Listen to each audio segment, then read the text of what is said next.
Hi, it's Nicola and welcome. Today we're talking about book layouts. Don't start a book layout without these 7 book design tips. Today's show is sponsored by the Structure Success video training, and this will help you come out with a basic outline for your book chapters. And there are more details about this coming up. But quickly, an introduction for those of you who are new. Forever Young Autobiographies is the place to learn how to write life stories for family and friends. And I'd be absolutely thrilled if you could follow, subscribe and like the show. So book layouts. It can seem like you're opening a whole can of worms here. And I have a 4-year-old, he loves worms. I find them in his pockets all the time when I'm putting the laundry on. And believe me, you don't want that. You want to be able to sail through the writing process, hit the design phase, and then get that book published without headaches. Now, I've just gone through the book layout phase with my grandmother's autobiography. We got that printed. And I also work in daily newspapers. So I've put to bed thousands of papers, and I have some ideas for you to get you through laying out your book. So I'm going to break it down in plain English for the newbie writers out there, and I've also got a secret weapon for book layout, book design at the end. So let's get started. The first thing you will need to decide when you're doing your book layout is the trim size. Now, the trim size is the actual physical dimensions of your book. It's going to be what it's cut up to be, what you hold in your hot hand. And you're going to want to pick a trim size that matches the style of your book.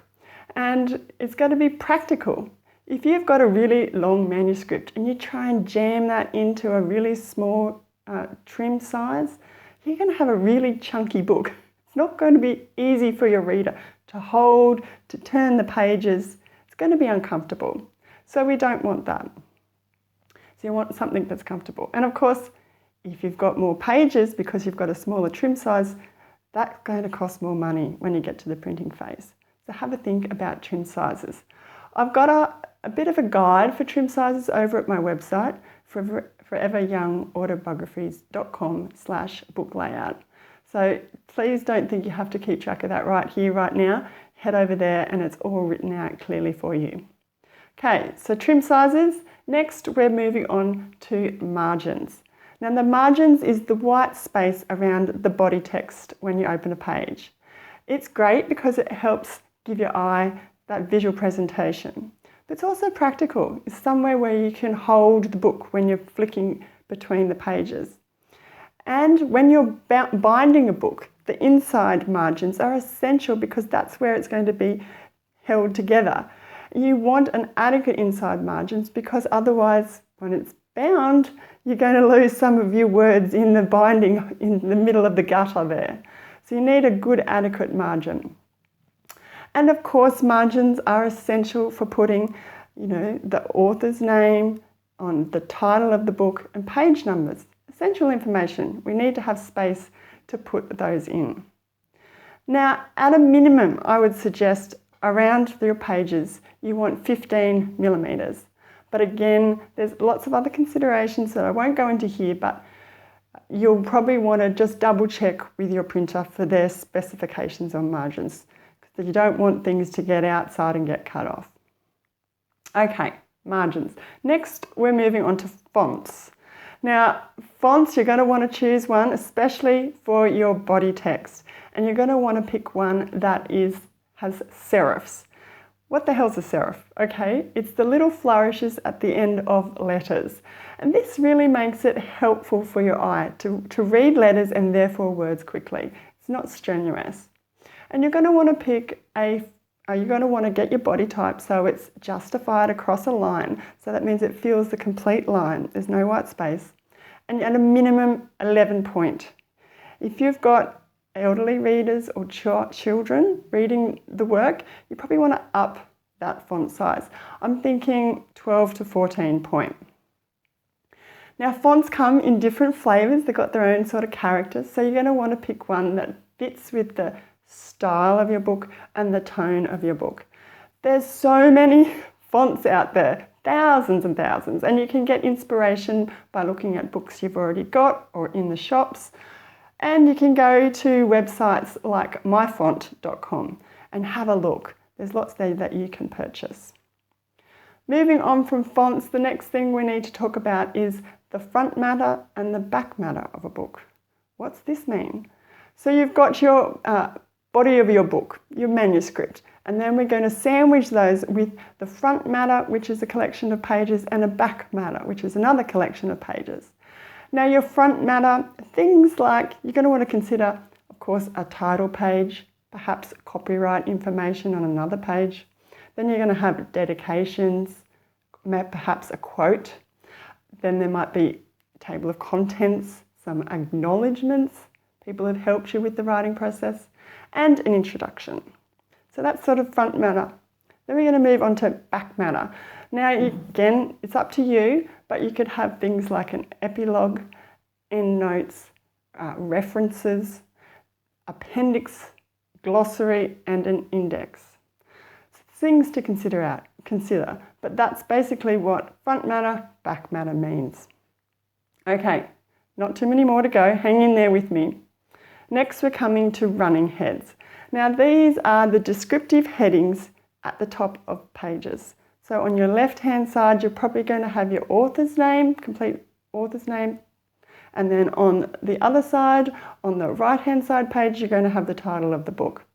Now, you can include, that's repeated on every single page within the body of your book. And you can also include in the running head, if you like, you can put the page number up there, or you can put it down below in what's called the running feet. So think of these like folios. That's where you put all that information at the top and the bottom. Last point for you today is a bit about chapters.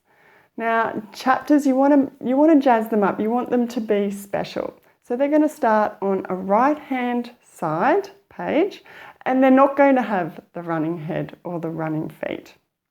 You're going to pick a font that you're going to write, the chapter number, chapter title, or both. You can have one or the other, or you can have both. And it's going to be in large type, semi-bold or bold. And you're not going to use serif font this time. You're going to sans serif it up. Now this means no flourishes on the end of the letters. It's going to be big and it's going to be bold, special. We're going to starting something new here. Here's a chapter. So then we drop the body text. Chapters always have the body text, it's down the page. It's called the sink. And there's not going to be an indent on the first sentence. You're probably going to cap that entire first word, or maybe the first 1 to 3 words. And you can have a drop cap at the very, very first letter if you'd like. Okay, so that's a bit about chapters. But now we come to my secret weapon, and I've recently used this. And this is to use a book layout template. I know. It will incorporate all the factors that I've mentioned before, just above there. They're all ready for you to go. You just jump in, cut and paste your manuscript into it. Beautiful. So I did this with my grandmother's autobiography. I used a template from the Book Design Templates website. It was about US $59, and I picked the A5 trim size, and I used the Word version. But you can also get versions. Each template comes with versions for InDesign and for Apple.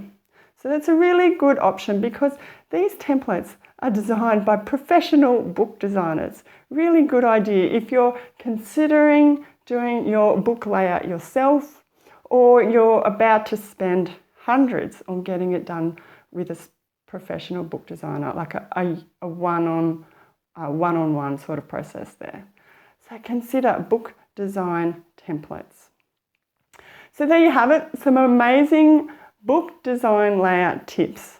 And to recap, we have trim size we talked about margins, fonts, front matter, back matter, running heads, and chapters, and then my secret, which was book design templates.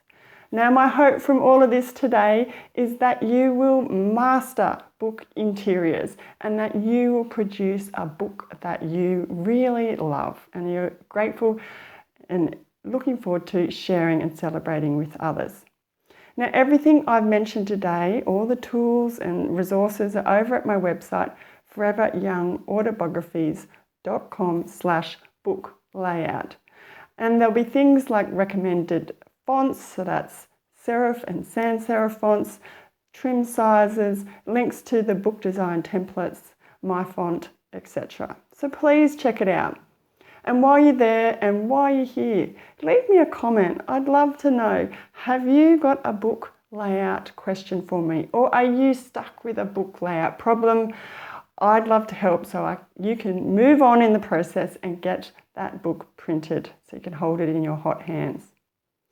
Now, earlier I mentioned the Structure Success Training. Now, this is a free training that I highly recommend you sign up for, whether you're starting or you're getting through the process of writing a book.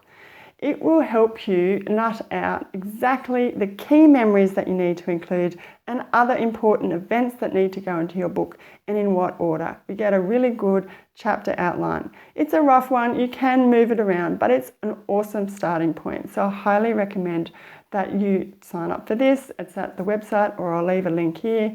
And that website link is foreveryoungautobiographies.com Structure Success Sign Up. So that's the topic for today, and I'll be back again soon with a new topic, and I would be thrilled if you could follow, subscribe and like the show. So until then, happy writing.